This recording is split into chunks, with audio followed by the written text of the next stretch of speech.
নমস্কার আমার হিন্দু ভাই বোনেরা।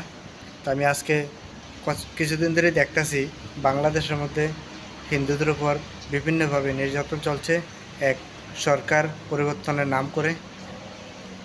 তো তাদের চাহিদা ছিল একটা, কিন্তু তাদের চাহিদা পূরণ হওয়ার পরে তারা করতেছে আরেকটা।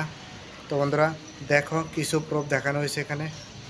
এই অত্যাচার কারা করতেছে তোমরা অবশ্যই দেখতেছ, ইউটিউব, ফেসবুক, বিভিন্ন নিউজ চ্যানেলে সব জায়গার মধ্যে দেখাইতেছে। তবে আমি কমু আর অত্যাচার না করিয়া শান্ত হওয়া দরকার।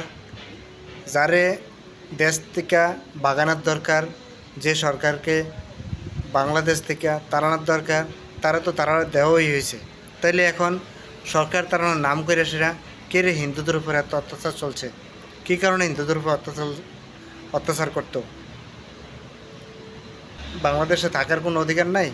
বাংলাদেশে নিজের স্থায়িত্ব বজায় রাখার কোনো অধিকার নাই তাদের? তাদের উপরে কেন এত অত্যাচার করা হইতো? তো যারা অত্যাচার করতেছ একটু ভেবেচিন্তে অত্যাচার করো, কারণ দেশটা শুধু এক জাতির না, দেশটা হিন্দু, বৌদ্ধ, খ্রিস্টান সব মিলেই এই বাংলাদেশের মধ্যে আছে।